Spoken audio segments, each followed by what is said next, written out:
Good evening, everybody. This is Tiffany here live from the vet. So tonight I am going live because I'm going to be doing a presentation about philosophy. So last time I did a video, I was just basically, you know, talking and explaining about, the importance of philosophy and how it intertwines with science. But I'm going to show a presentation. So I will go ahead and get started. And make sure you like and subscribe to the channel, hit the notification bell, also share the channel. And shout out to Lion Times Baby. Thank you for coming through. Alright. So if you can see my screen, okay, that's my screen. So it's called Philosophy, the Foundation of Knowledge and Wisdom by myself, Tiffany French. So here's the introduction. The introduction says philosophy is considered as the mother of all forms of knowledge. Everything has its beginning. All the subjects that are studied in secondary education, colleges, university, and life in general can all be traced back to philosophy. The question becomes, what is philosophy and how did it come into fruition? So this is very important. Oh, why philosophy is considered as the mother of all forms of knowledge. So let's get into the origin of philosophy. So the origin of philosophy itself means etymologically speaking, love and wisdom. It comes via Old French philosophie and Latin philosophia, and from Greek philosophiae. I couldn't get the accent mark on there. So, anyways, whose second element was a derivative of sophos, which means wise, the source of English sophisticated. And there's the source right here in citation. All right.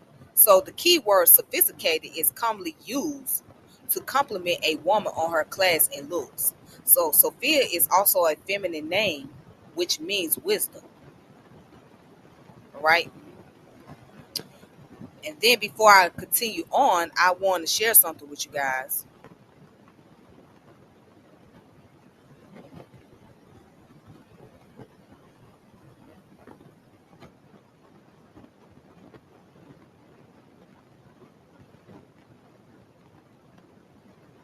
All right. So I want to share something.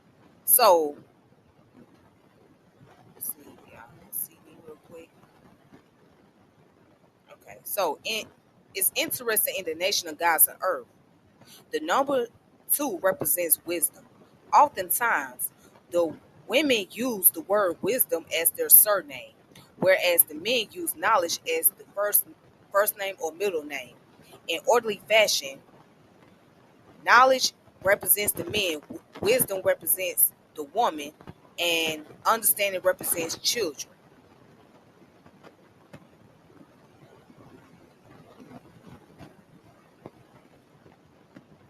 So, wisdom is a feminine principle, right? And oftentimes, it can be found in the scripture in the Bible in Proverbs, where Sophia, or where wisdom is looked at as a she pronoun. So the way it's described in the allegorical sense is described as a feminine principle. All right. So continue.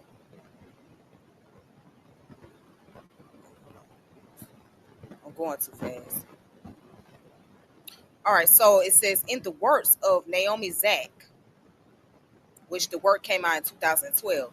Philosophy is the philosophy is defined as philosophy is the activity of seeking wisdom. and says she also goes to states philosophy is distinct because it seeks wisdom through the systematic use of reason. Philosophers focus on ideas, the meaning of ideas, and beliefs by analyzing them. They break them. They break them down into their parts. No, I messed this up. Let me try this again. Okay. In the work of Naomi Zhang, philosophy is defined as philosophy is the activity of seeking wisdom. She also goes to state philosophy is distinct because it seeks wisdom through the systemic use of reason. Philosophers focus on the ideas, the meaning of ideas, and beliefs by analyzing them. They break them down into their parts and then build them back up again and combine them in new ways. All right. So basically, what she's saying is that philosophy is basically focusing on seeking the wisdom after knowledge, right? And it uses a systemic reason of why. So it looks at the ideas and the beliefs and analyze them. So everyone can be very philosophical. Okay, everyone can be very philosophical. It don't matter what walk of life you're in. Anybody can be philosophical. Anybody can be philosophical. So now it goes on to say philosophy asks questions and use critical thinking or critical analysis. There's different accounts on its history. One account comes from the European origin, which is known as the Western philosophy. Goes back into the Greek and Roman era with thinkers like Aristotle, Plato, Socrates, Aurelius, and Thales. All right. According to Internet Encyclopedia of Philosophy, from Thales, who is often considered the first Western philosopher, to the Stoics and skeptics. Ancient Greek philosophy opened the doors to a particular way of thinking that provided the roots for the Western intellectual tradition. Here, there is often an explicit preference for the life of reason and rational thought. We find proto-scientific explanations of the natural world in the Basilian thinkers, and we hear Democritus posit atoms indivisible and invisible units as the basic stuff of all matter. All right. So then it continues on. With Socrates comes a sustained inquiry into ethical matters and orientation towards human living and the best life for human beings. With Plato comes one of the most creative and flexible ways of doing philosophy, which some have since attempted to imitate by writing philosophical dialogues covering topics still of interest today in ethics, political thought, metaphysics, and epistemology, epistemology. And also, therefore, the Greek philosophy is the foundation for Western ideology, cultural practice, even scientific knowledge. Critical thinking also plays a crucial role in philosophy. Why? Because philosophy requires thought process. There are the seven principles of the mind: thoughts, ideas, vision, imagination, creativity, illusion, and reality. Now, before I continue, some may wonder, well, why are we dealing with philosophy from a Western point of view? Because we live in a Western culture. So, by this being a Western society, right, there's a lot of Greek and Roman influence, which is known as the Greco Roman influence, right? So, from the politics to education, even to just general ideology, it comes from the Roman and Greeks. All right. So the Roman and Greeks were the center of Western ideology or Western culture in general.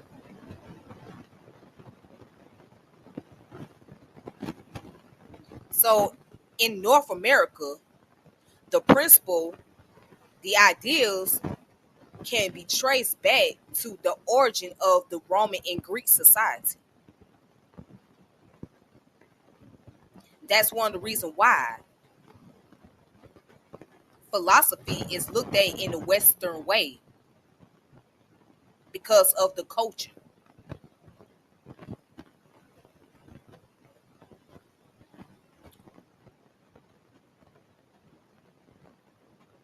So let's deal with the seven principles of the mind. This is something that the presenter, the person that is doing the presentation, came up with. So thoughts deals with the process of thinking. Ideas are the concept that was presented in the mind, which started off as thoughts. Visions, vivid picture that was created by concepts in the mind. Imagination, which are created from the visions. Creativity is the creation coming from thoughts, ideas, vision, and imagination. Illusion is based on illustration that comes from one's creativity. Reality are all of these things that come into fruition. Right?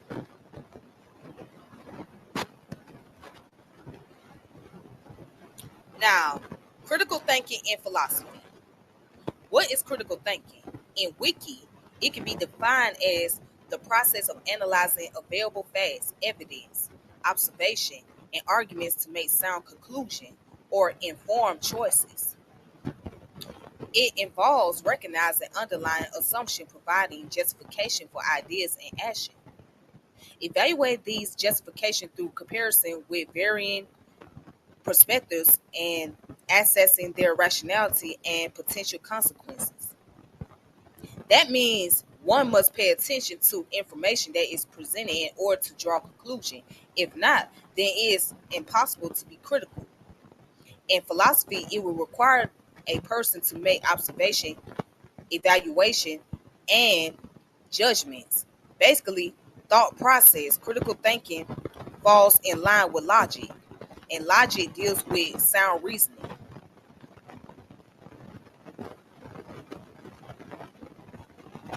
Right?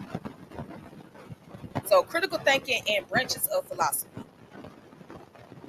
Critical thinking is essentially a questioning, challenging approach to knowledge and perceived wisdom. It involves ideas and information from an objective position and then questioning this information in the light of our own values, attitudes, and personal philosophy. The author A.C. Grayling lists the branches of philosophy. Epistemology, or theory of knowledge, is inquiry into the nature of knowledge and how it is acquired. Metaphysics is inquiry into the nature of reality and existence. Logic, the science of valid and sound reasoning, is the general instrument of philosophy as mathematics is in science. Ethics, as a subject in philosophy curriculum, is inquiry into the concept and theories of what is good or right and wrong, of moral choice and action. Again, if you can't hear me, what is good, of right and wrong, of moral choice and action. So, in conclusion, as stated in the beginning, philosophy is considered as the mother of all forms of knowledge. Without it, there wouldn't be any courses or fields of studies in schools, colleges, universities. Life in general would be meaningless.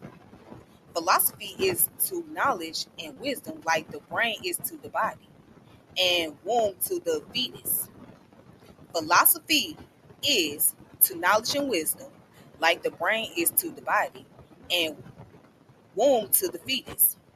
Everyone starts off being philosophical. That's the beginning of the critical thinking process and application. Even pseudoscience is philosophical. All right, so here's the sources. That's the references. So I'm gonna leave that there for you guys to see. Okay. So the references are used from internet sources and a few books.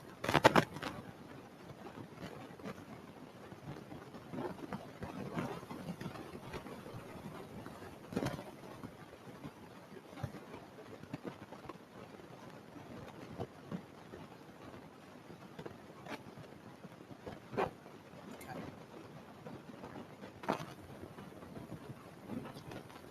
So that's the presentation. So pretty much I want to kind of review on some of the things that was mentioned. Now, what do I mean when I say that philosophy is to knowledge and wisdom like the brain is to the body? Okay. So, because philosophy pretty much is the gateway to what we know as knowledge and wisdom. All right. It's going it's the main reason why people are able to come up with various forms of ideas before they can put it into application or before it's actually studied. In my previous video, I mentioned that philosophy is the introduction to knowledge. That's all it is, the introduction to knowledge and wisdom. Whereas epistemology studies the particular knowledge. And this is where the science comes in, because science brings the application. So the brain keeps the body functioning. The brain is the source of the body. And without that source, the body would not be in function. So same way with philosophy. Philosophy is the source to knowledge and wisdom. And without it, there would be no knowledge and wisdom. And also I put womb to the fetus.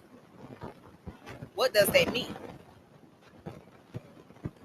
Because the womb pro- provides the protection for the fetus.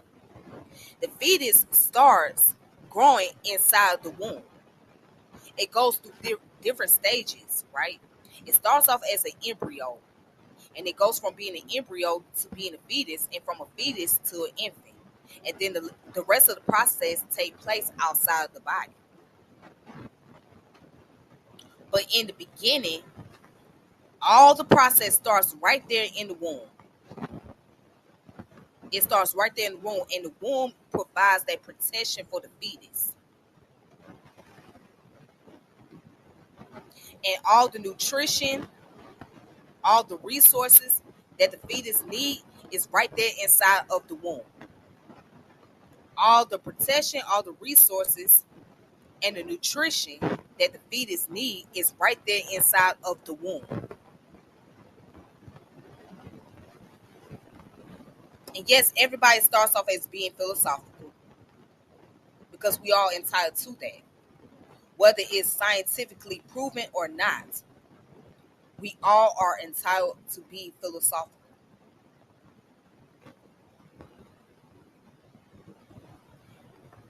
Critical thinking is always going to play a crucial role into philosophy. It's going to always play that crucial role because it allows a person to question, to analyze, to critique, to give their viewpoint, or to perceive various information. And it's always good to question something. See, when you have the ability to ask questions, it shows that you are a critical thinker. When a person has the ability to ask questions, it shows they are a critical thinker. So, in order to be very philosophical, one must be able to know how to use critical thinking. Because what's the purpose of being philosophical if there is no critical analysis or critical thinking taking place?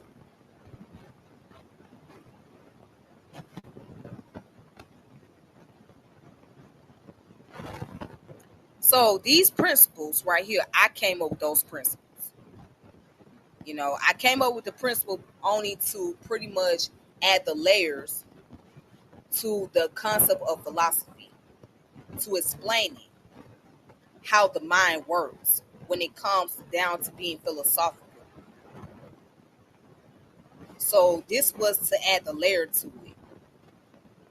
Thoughts, ideas, vision, imagination, creativity, illusion, reality, that all stems back to philosophy.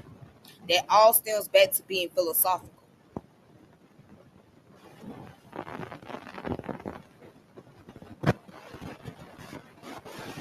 And so I pretty much explained about, you know, the Western ideology and, being in the Western culture.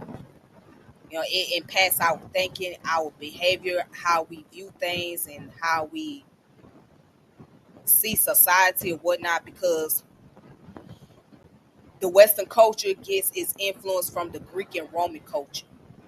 So the Greek and Roman culture is to the West as what Egypt was to Africa.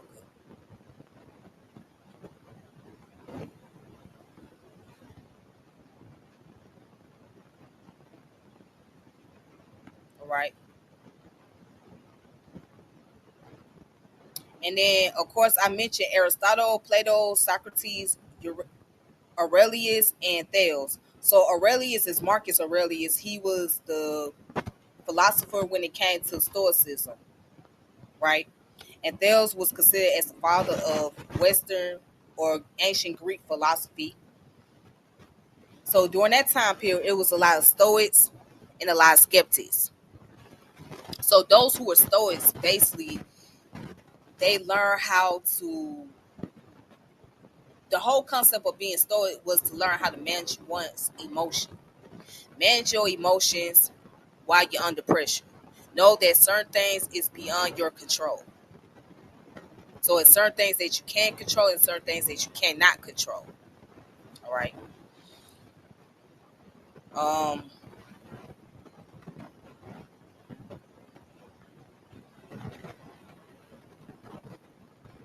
So Aristotle, as a matter of fact, Aristotle was a student of Plato. Okay. So it was said to be that Aristotle introduced a lot of ideas, even when it came down to the concept of debating, as we know in modern times. Then you have the pre-Socratic form of philosophy. That means philosophy that came into existence before Socrates came about. And that's a lot to go into, so I didn't include it in this presentation. All right. The etymology, right? Again, the etymology goes back to love and wisdom. The love of knowledge, the love of wisdom. So that's where the etymology goes back to. And as I mentioned, that wisdom is the feminine principle, which represents Sophia, right? And if people read the scriptures or any other wisdom books or any other books, right? In the scriptures, wisdom is represented as a feminine principle. So, and of course, this is the introduction.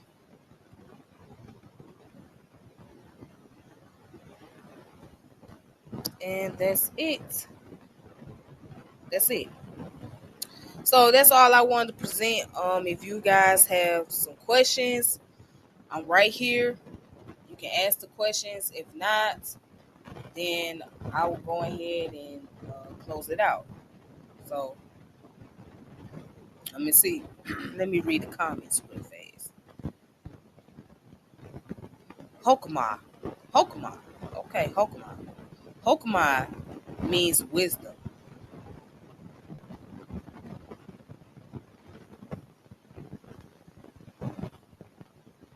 Okay, Hokama. I'm learning something new.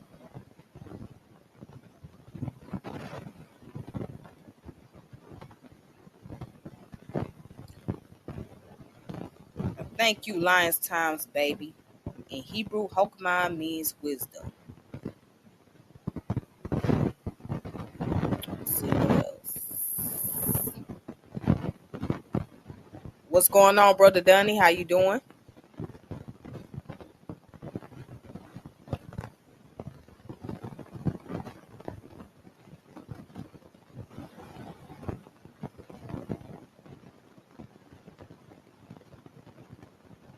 I need a pointer or laser. Well, obviously, I won't be able to do that on my computer. So I won't be able to use a pointer or laser. So, um, yeah, I would have to do that if I have like a projector or something. Like if I had a projector, then maybe I can use a pointer or laser. But on the computer, it's gonna be complicated for me to do that. So yeah. So I have to just deal with what I have to deal with, and plus I have to get in the habit of doing more presentation. So once I get in the habit of doing more PowerPoints, then it'll become much easier for me. Yep.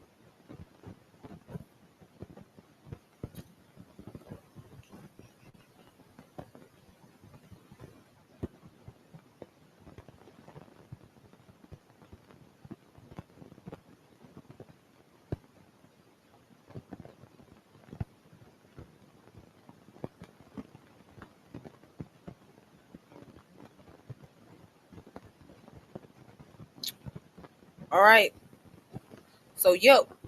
But that's all I have for tonight. And I'm going to make sure I start doing more and more presentation. And I will keep you guys informed on what subject that I'm going to. Hey Ronald, how you doing? Peace. Thank you for coming through. Thank you for coming through. So I will keep you guys informed as far as like what subject I want to do or going to be doing in the near future. But I want to make sure that I continue on with the concept of philosophy. Yeah, because I want to deal with like the different branches of philosophy. Okay, so that's the goal here, and then also the various types of philosophies that's out there as well, because you got Western philosophy and then there is Eastern philosophy. Okay, so Eastern philosophy is different. Then you have African philosophy. So hopefully, I can be able to get the opportunity to get in to do those presentation in the near future. But I want to make sure I start off doing other presentation because my focus is on. I want to focus on more on epistemology or metaphysics, and I was thinking doing metaphysics because there's various types of metaphysics out there. And then what people don't know that cosmology is also a form of philosophy too. But you got the other part of cosmology that deals with science. It's called physical cosmology. But this particular cosmology is dealing with just philosophy.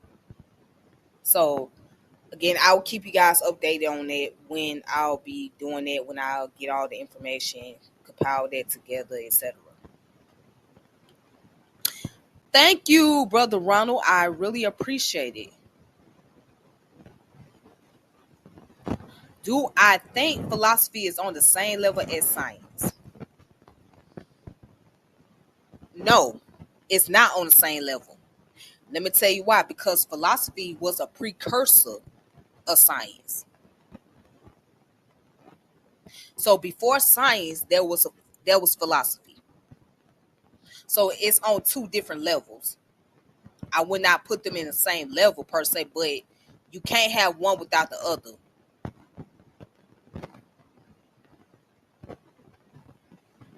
So philosophy came before science. So philosophy is on another level. And as I mentioned in the beginning of the presentation, it's the form of all knowledge.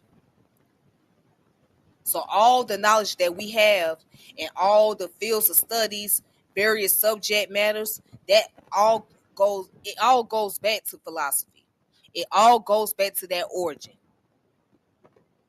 And if you was to take away the origin, there will be no reason to have various forms of subject.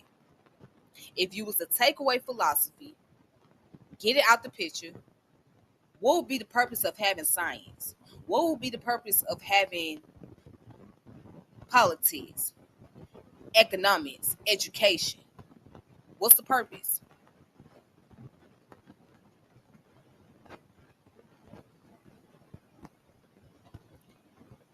You can use philosophy, but what I'm saying is philosophy came before science. That's all I'm saying.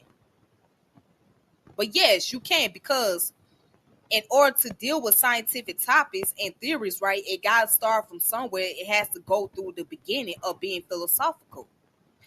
Keyword, hypothesis. What do you think a hypothesis is? What do you think a hypothesis is? A hypothesis is nothing more than a philosophical question. That's all a hypothesis is, a philosophical question.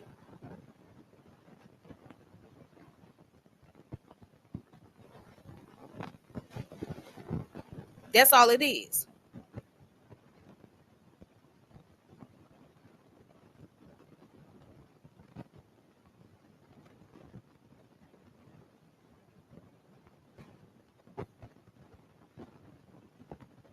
But you can point out that philosophy plays its roles and its importance when it comes to scientific topics and theory. It plays a part in that.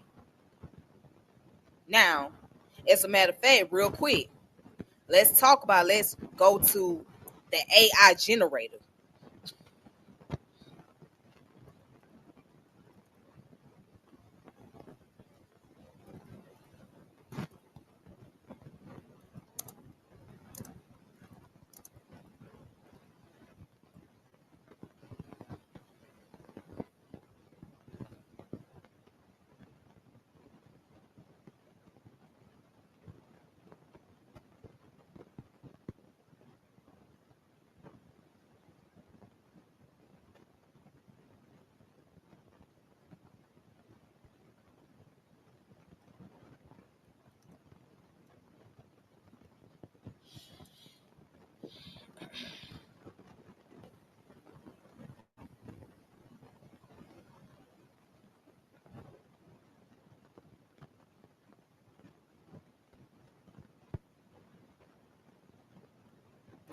But once scientific theory is developed and proven, philosophy is no longer needed, right?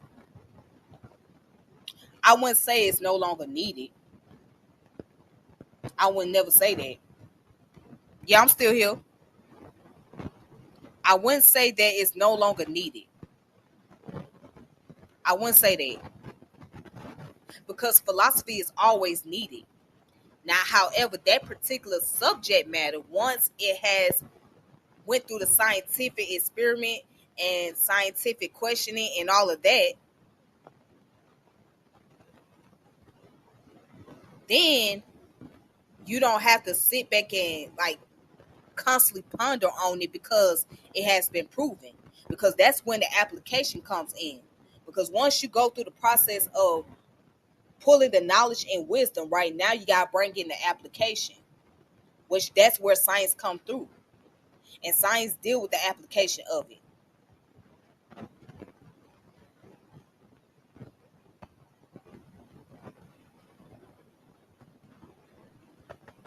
So I'm not saying get rid of philosophy altogether or totally dismiss it. No, but once the information is proven, it's like okay, now you pretty much got the answer to your question, if that makes sense.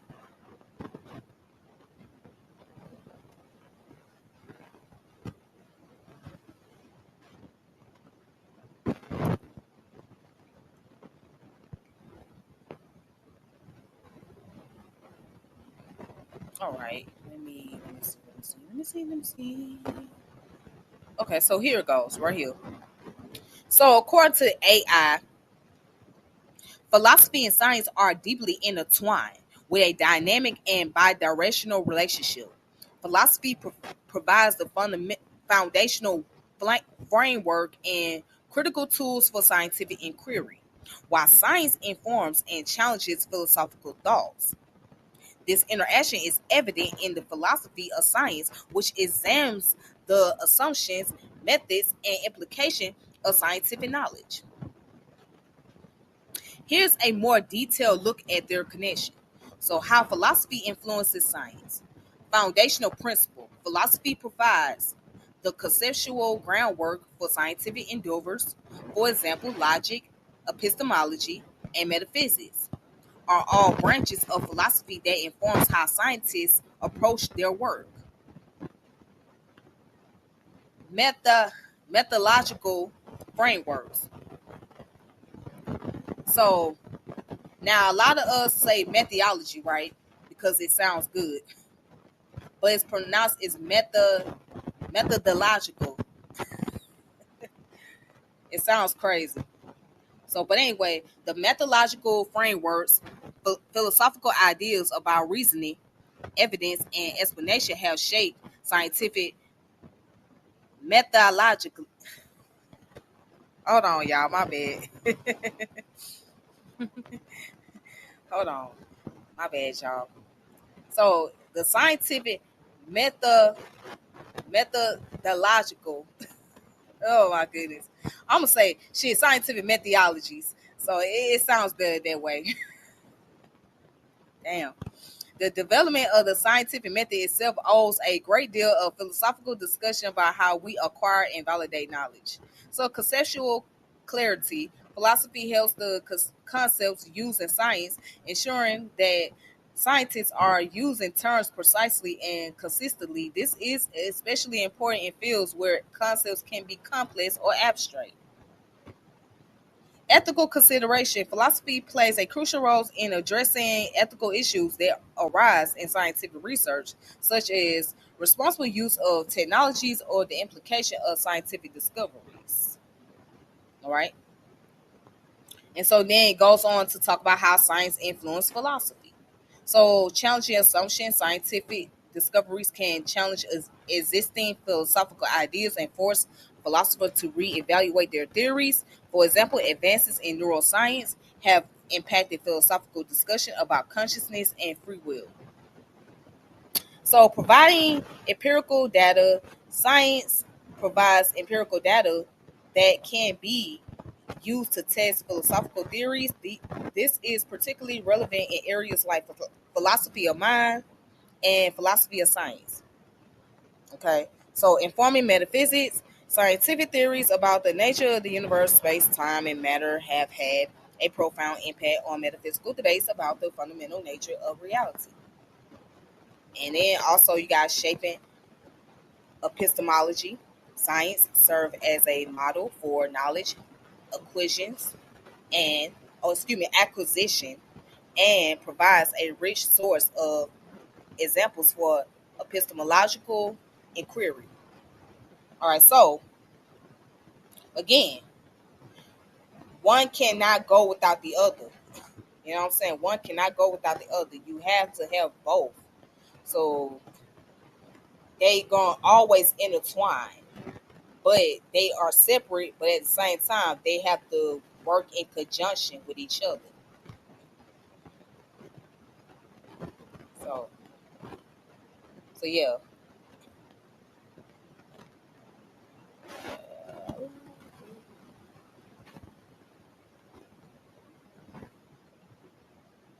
Let me see. Oh, they having dialogue. Right, that part. Yes, that southern interference. Yes, that part. That part, Donnie. Yeah, that part. That junk right there. Yes, that part. That part. That part. Oh my god. You know. But I wouldn't change it for the world. I love it. I love my accent, but then sometimes it can be a lot of times it can be a serious interference. So So yeah, what I was saying, the word, okay, so the word methodology is not methodology, it's meta method was it methodology. Hold on, let me slow down. The word methodology is not methodology, it's methodology. Methodology. Methodology. Methodology. Yes. It sounds crazy. Methodology. Just imagine saying that over and over. Methodology. Methodology. Methodology. That sounds crazy. It sounds really crazy. So that's why I'm comfortable with saying methodology, not methodology. It sounds weird, but oh boy, it sounds weird to me. Yeah, interesting. Yeah, it sounds weird. It really sounds weird. My southern tone, yeah, but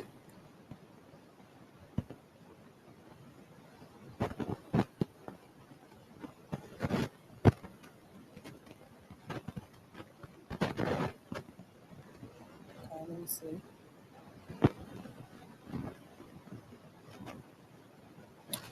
Somebody put, we would have to make sure we're looking at things from African philosophical point of view, or are we looking at things from Eurocentric point of view? Okay, so King Hercules.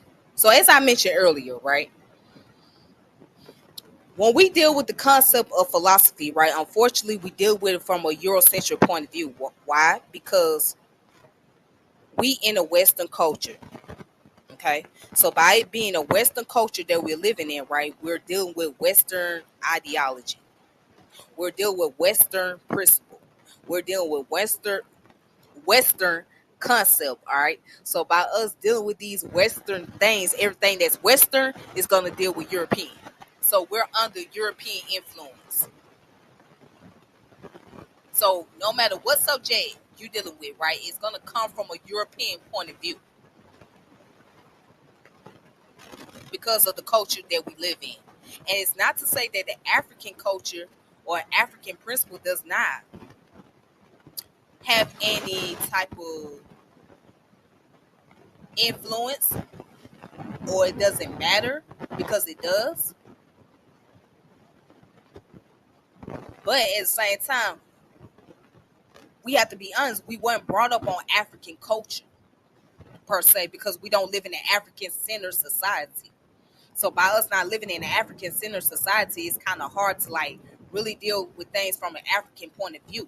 Now, here's the thing: you can bring African influence into this Western culture, and we should do that as Black people because of our ancestry, our lineage. We should bring African influence, African ideas inside of this culture. But no, one thing we must know, that we do not live under an African society, or we don't live in an African centered culture. So I hope I'm making sense of what I'm saying to you.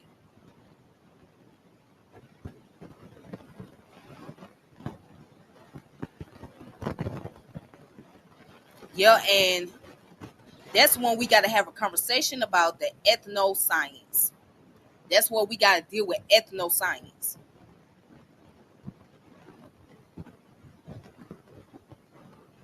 That's when we got to get into all of that, because a lot of people don't know that ethnoscience is actually a real thing.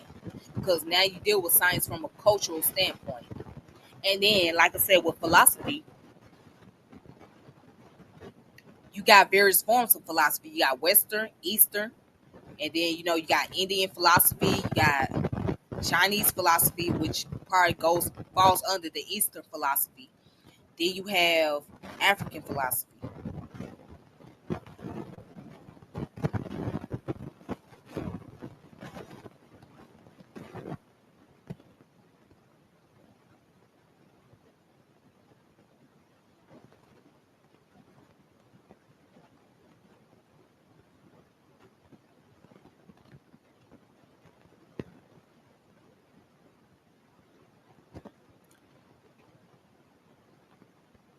And that's the problem. We have to let go of. Western culture is killing us, black people. So, but here's the thing. How can you go about doing that? See, now, how can you go about letting go of a culture that you were born and raised into? How can't you do it? Like, I get what you're saying, but how can't you do it? You were born and raised into this culture. And this is pretty much all you know. Like, majority of black people, this is all we really know. And that's the honest God truth. So it's like, how do you get rid of it? How do you get away from it? And the only way you can do that is if you leave the country and move elsewhere. But outside of that, how do you get rid of it? And even when you go to other places, like there's parts of Africa that is so influenced by the Western culture because of due to colonization and due to those areas being colonized by Europeans, they left a trademark on certain parts of African countries. So again, how do you really get away from the Western culture? Like, what do you do? Especially if this is all you know.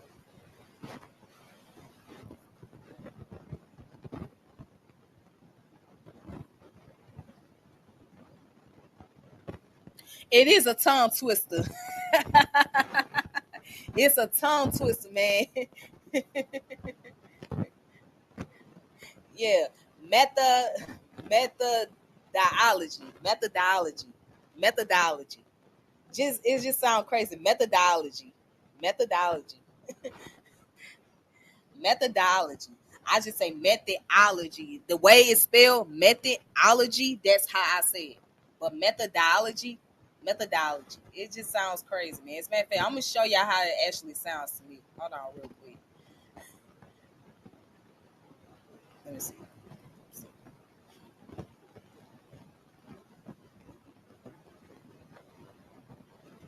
Hold on.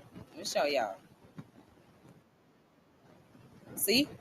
Methodology. Methodology.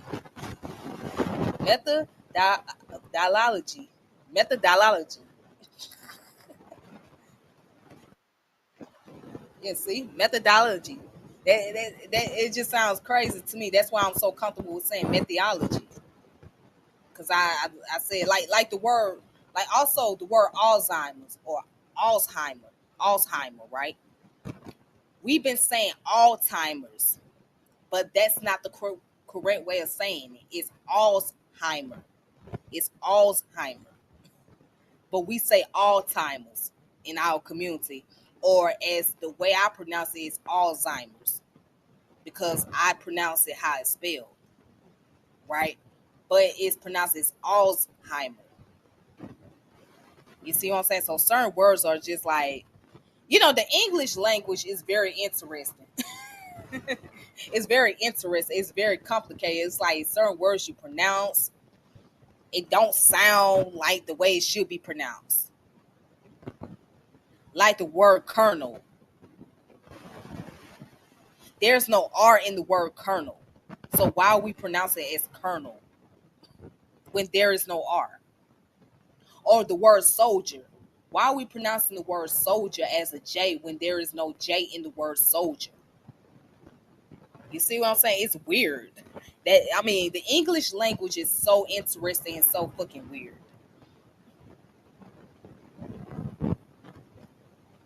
All right, you're right, sister. We think in a Western way of thinking. We speak English, so our thoughts are dominated by Western ideas and culture.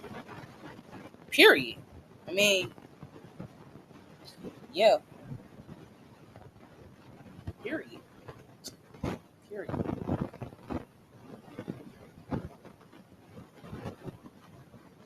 Yes, you are making sense. Just because we grew up in a Western culture, don't mean we can't get back to that African thought. I agree. Right. I mean, we could always go back and, what I'm saying, learn the principles that our ancestors have taught, you know what I'm saying? And or what they could use while they was here. You gotta remember, they was in slavery when they were brought here. So they only used what they could. You know what I'm saying? So yes, we can learn African principles, but it's very complicated to get away from something that you've been born and raised to all your life. Peace, brother Inyame. Shout out to you, brother Inyame. I want to tell you that you did a good job in your presentation. I want to say that to you. First and foremost, you did a great job. It was fantastic. And I think that you touch on a lot of points about pantheism and the universe or whatnot. I think it makes a lot more sense to explain it the way that you was presented. So I want to say shout out to you. I think you did a great job on the presentation. I like your presentation overall. You and Chris both did a great job, but I think you explained it very well because I mean that's my viewpoint. My viewpoint is coming from a pantheistic point of view. You know what I'm saying? So I totally get where you was coming from. I mean it makes sense, but I don't know if you saw the video that I did the other night where I basically said that in reality we really don't know. We don't really know much about the universe. We don't know what is behind the universe. We don't know. We don't know what is what. We don't know if there is or isn't a supernatural power. But we only go by what we believe as far as subjective is concerned. Yeah. Shout out to you. AI. Oh, who is that? Oh, Vision. What's up, Vision? How you doing, Mr. Vision? How you doing? How you doing, Vision? Nah, not really. I'm not a big fan of AI like that. I'm starting to get used to it. Every once in a while, I play around with this AI thing just to, get accustomed to it. But I'm kind of old school, so I'm used to going to sources. I'm used to dealing with articles and books. That's me. That I was brought up the old school way. So this AI thing is very new to me. It's very new. You know what I'm saying? So when I did my presentation, I didn't use no AI. I didn't use AI sources. I used books and internet sources. And then I had to go online to, learn how to cite my sources using APA. But it's a different type of APA format. It's like 7th edition. All right, so that's the most common edition of APA is the 7th edition. So yeah, but outside of that, I'm not. I'm learning more about it, and I'm playing around with it. But yeah, I'm not too much of a fan of AI like that.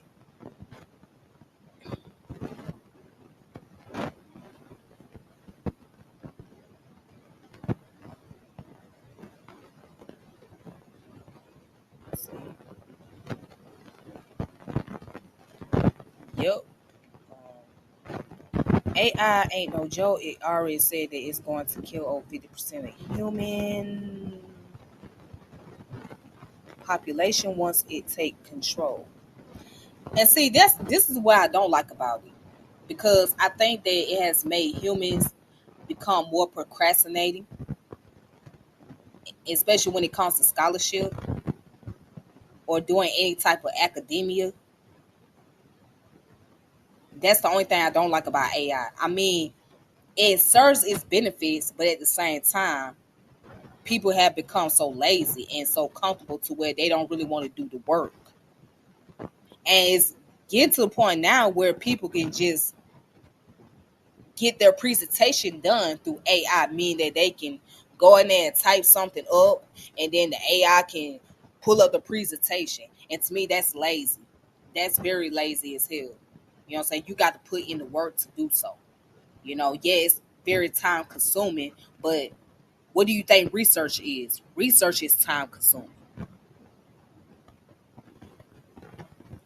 Research itself is very time consuming. Reading is time consuming. A lot of this stuff is time consuming that we do. So if you really want to put out good sources to people, you gotta be willing to take the time to do it. It may take you a week. It may take you 2 weeks. Hell, it may take you 3 months. It may take you 6 months. It may take you some years to find out some information. So,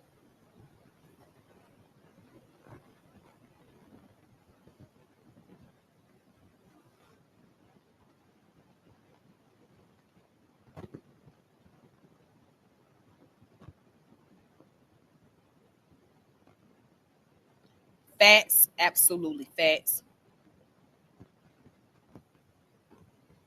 Nope. I never heard of that.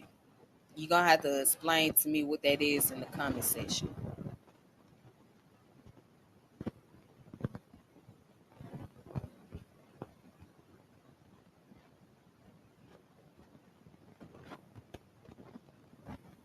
We don't know everything. See, here's an interesting thing. That's why I like this concept called epistemic humility. Epistemic humility basically means that you admit that you don't know anything. What you thought you knew, you don't really know. So what we think that we know, we don't have any ideas about until we go back and restudy the information to find out what did we miss or what got lost in translation. But outside of that, we really don't know. That's when you live to learn and you learn how to live. You live to learn and you learn how to live. But outside of that, you don't know nothing.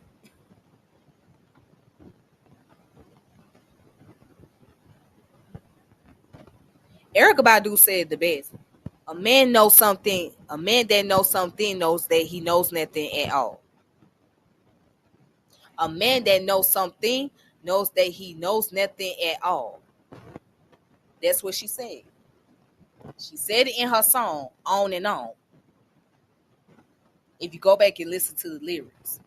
And that's the truth. We really don't know. And we just learn it as we go. We don't know a lot of things like we think we do. And life humbles you.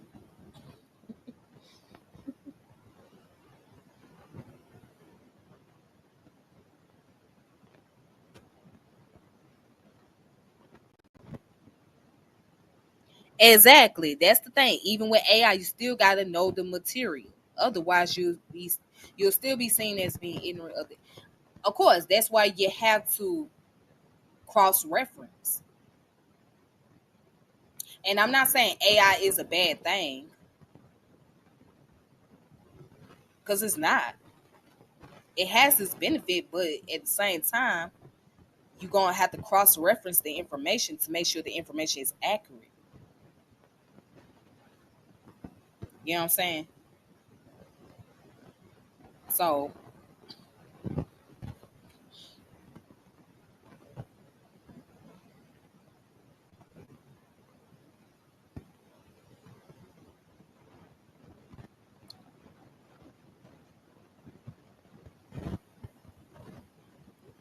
sometimes the people don't want to wake up, they want to stay asleep.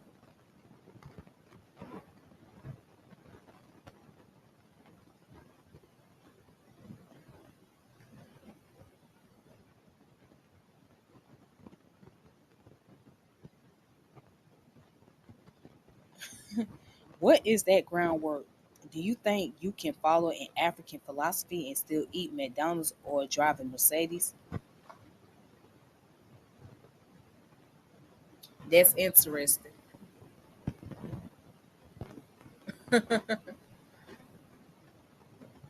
That's very interesting that you asked that question. You know, a lot of folks ain't gonna give up McDonald's.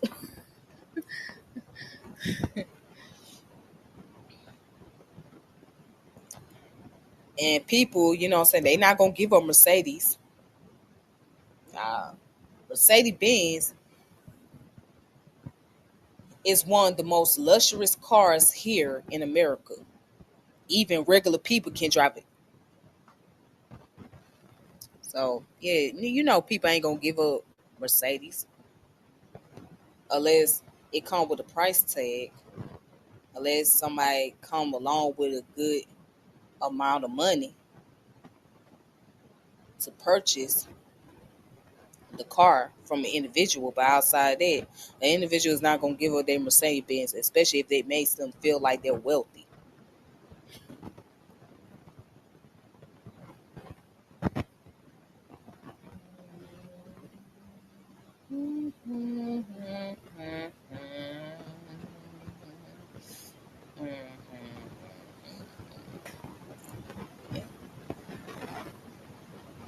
You know what? I was thinking one day I could do a topic on Southern accent.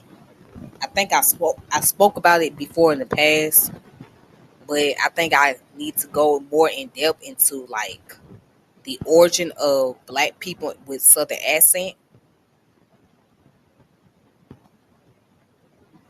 But I'm gonna give you a little synopsis. Let me break it down a little bit. What we call a Southern accent is nothing more than a broken down version of European accent. I'm talking about the people over in Europe. So whether it be British or French, it's just a broken down version. It's a watered down version of it. That's all it is. So it's like when you go there to London and you listen to people in London that speak a certain way like this, and of course, they talk this way because they very comfortable. They speak a very certain way, and then when you come down here to America, and America accent starts to the British accent start to trickle down, and it start to come down and down and down, and it start to sound more like this right here. You feel what I'm talking about? So I mean, and so you have to. It's like the origin of a Southern accent when the Europeans came over here, right? And so when they lived in certain parts of the area on the coast or just in the South in general, the British accent started to trickle down over a time period, and it depends on like what part of the South they were living in. So it started to go all the way down, and so it starts to sound like this, to sound like this right here, and sound like your good old country Southern accent. When you get to Texas and get out there to Arkansas and Oklahoma and all these different places that get to talking like this right here. And yeah, it changes up, and then with the way us black people, right? Our tone is African. If you take away, again, if you take the American accent away, you will get an African accent out of us. So we'll start to sound more African. How do you do today? What do you do? You don't do that over here. Do you understand? Yeah. Go over here and sit down. What's wrong with you? Are you out of your mind? Are you insane? What's wrong with you? Are you insane? Are you crazy? We don't do that here. We don't do that here. Do you understand where I'm coming from? Do you understand that? We do not do that here. Right? So so you so you start to hear more of the African tone, right? If you take away the American dialect, right? If you take away the Southern accent from the black person, you will hear the African tone altogether. But yeah, one day I'm gonna have to do a topic on it, and I'm gonna get somebody on here so we can have a conversation about dialects and accent, etc. Yep. I know you laughing. Hola, hola, hola, hola, hola, hello, hola, my friend. Okay, shout out to Oklahoma, Tulsa, Oklahoma. I've been seeing Tulsa on the first 48. Y'all off the chain over there in Tulsa. Well, I don't know if you're in Tulsa area. Don't let me assume, but I know Tulsa is off the chain. Tulsa is off the chain over there. Every time I watch the first 48, Tulsa always on the show. I'm like, what the hell's going on? I'm like, what the hell's going on over there in Tulsa? And Tulsa is not a very popular city. Tulsa is not a very popular city. It's not as mainstream compared to all the other cities. You know what I'm saying? But for it to be a lot of crime over there, that's insane to me.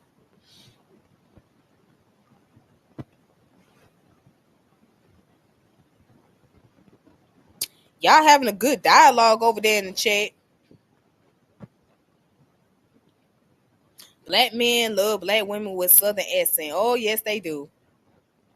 Oh yes, yes, yes, yes, yes, yes, they do. Yes, they do. Yes, they do. Yes, they do. Yes. What's interesting in Atlanta?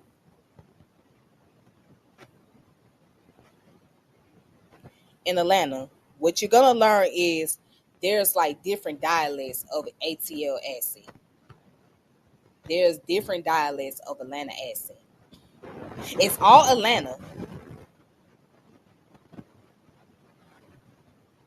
Okay, go Thunder. Oklahoma City, go Thunder.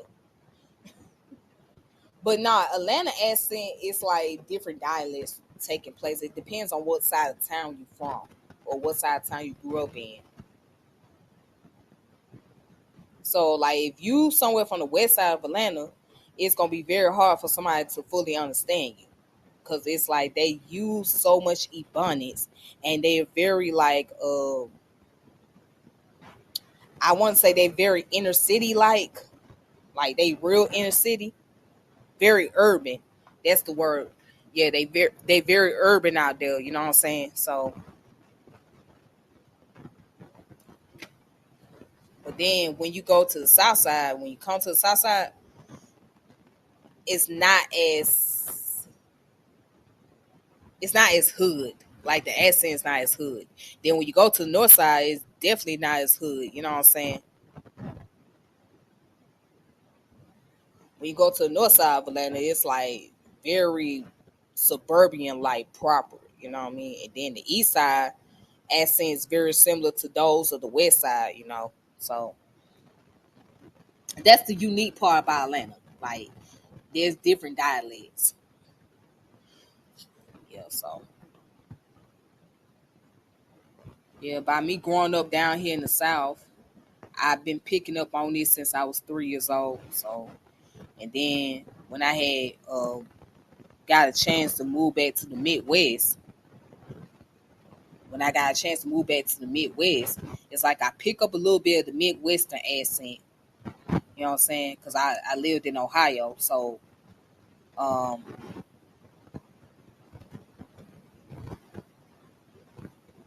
yeah, when I got a chance to move back to the Midwest, yeah, I picked up on some of the Midwest accent, but for the most part, I have a Southern dialect.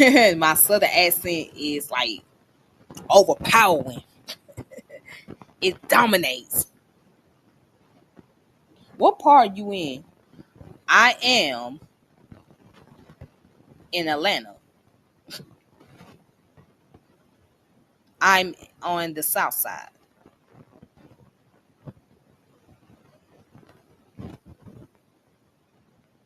I love sister from the south. I appreciate it. We love you too. Appreciate it. I'm in South Carolina, so I know about Southern accent. Okay, okay. So I'm assuming you from South Carolina. Okay, South Carolina. That's the golden state. I like to say South Carolina is very golden. You know what I'm saying? I mean, that's where you get a lot of the Gullah Geechee people at. That's where you got a lot of Gullah Geechee people at out there in South Carolina. Shout out to the Gullah Geechee community out there. Shout out to Orangeburg. Uh, Shout out to what's the other city called? Columbia. Shout out to Columbia. Yep. And I never got a chance to visit Charleston.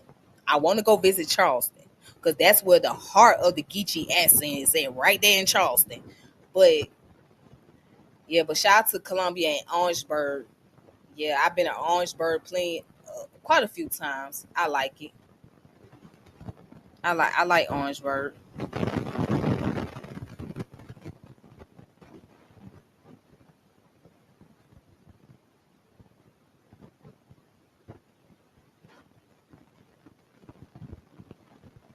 Okay. Oh, you from Louisiana? Oh yeah, Louisiana definitely. Oh, that Creole. Oh, that Creole in Louisiana. Yes. All that crawfish y'all be having out there in Louisiana. Oh yeah. You probably well. I'm assuming you might be from New Orleans, Shreveport, Baton Rouge, Lafayette.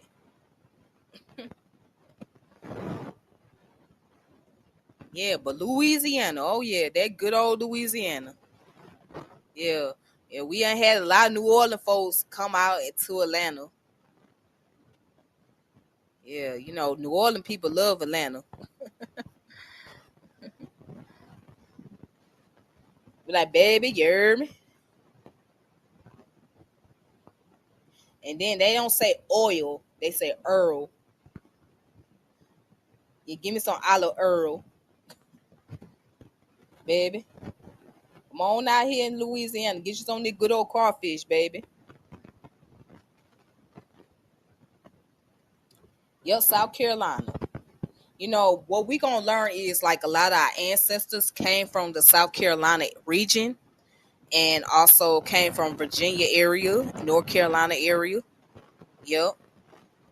A lot of them came from those regions and they were migrated or sent over to places like Mississippi, Tennessee, and of course, and Georgia. But a lot of our ancestors came from Georgia too. You know what I'm saying? But that was those are the main part of the South that a lot of our African ancestors were at. South Carolina, North Carolina, Virginia, um and Georgia. You know, and then when all the other states came about, they were sent over to those places to work and labor. And then from there, our other ancestors came into existence. And then, you know, they end up migrating to the north and migrating to the west coast. Man, listen, listen. hmm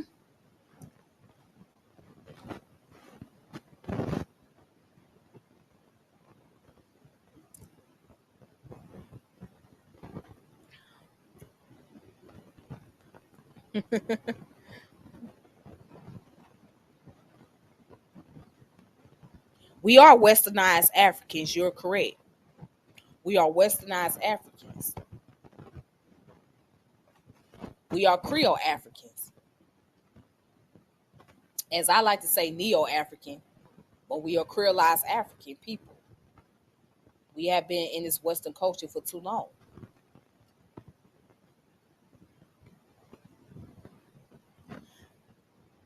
I do, but I stayed away from the Moors because,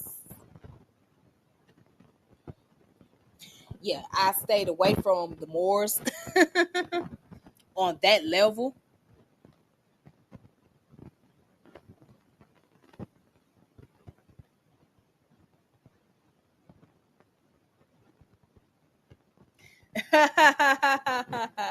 I don't know. I don't know. I don't know because nowadays some women they are very skeptical about who they meet online. So I don't know if that's possible. I don't know if that's possible.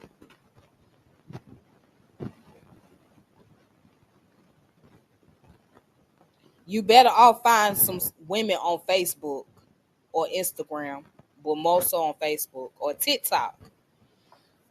Yeah, you might find these women on TikTok or Instagram or Facebook.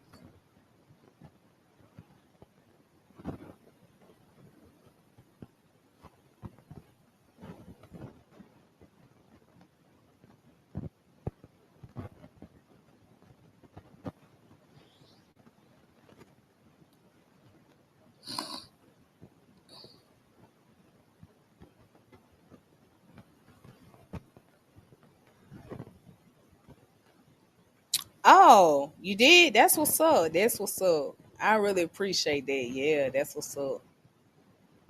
That's what's up. Yeah. Ooh. Yeah, yeah. That was an old video.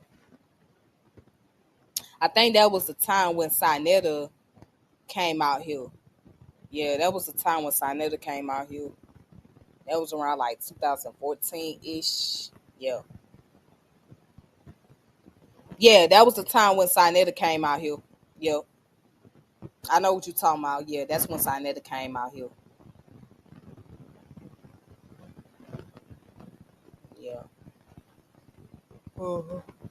But I do have the books about the Moors.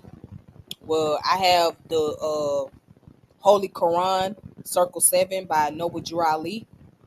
So I have that book. Uh-huh. But I think, people get a misunderstanding about the Moorish history and who they are. Because you got these people who claim to be Moors, but they they on some other politics. Let's just put it like that. But yeah, a lot of people don't understand like the Moorish history in itself. Because the original Moors came out of Africa. They came from the northwest region of Africa, which was known as Maghreb.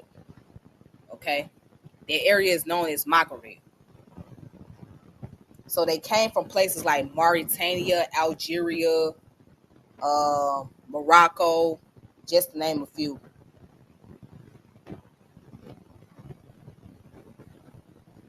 They are. They are. But yeah, they something else though. But there's some good Moorish brothers and sisters out there who really know their history, who really know a lot of history. As a matter of fact, I know one brother who was born and raised as a Moor. So, as a matter of fact, I had him on this platform. We were talking about the Moorish history. If you guys seen the video,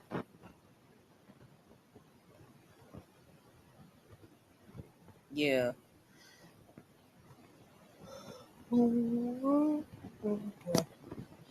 Alrighty then, you guys. I need to go ahead and get off of here. It was nice chatting with all of you. Thank you for coming through. Shout out to everybody. Um, so yeah. Until next time, peace and power and elevation.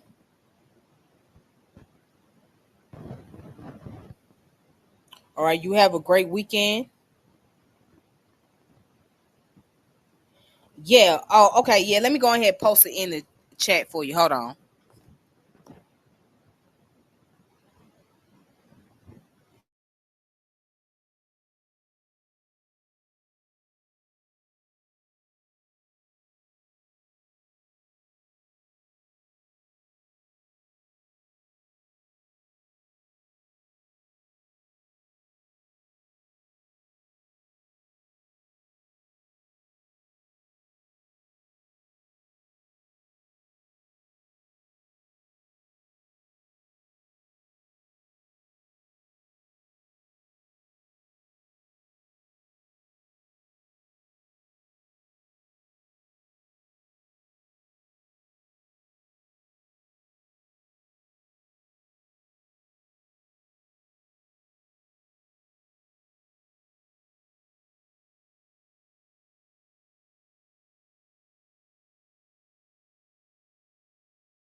Yeah, I don't know. Okay.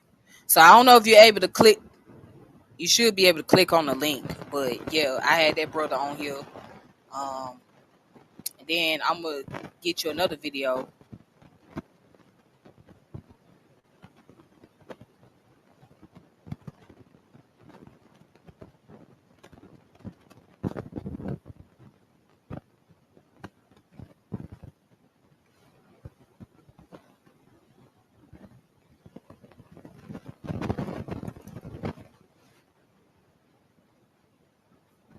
All right, then. You guys have a wonderful night.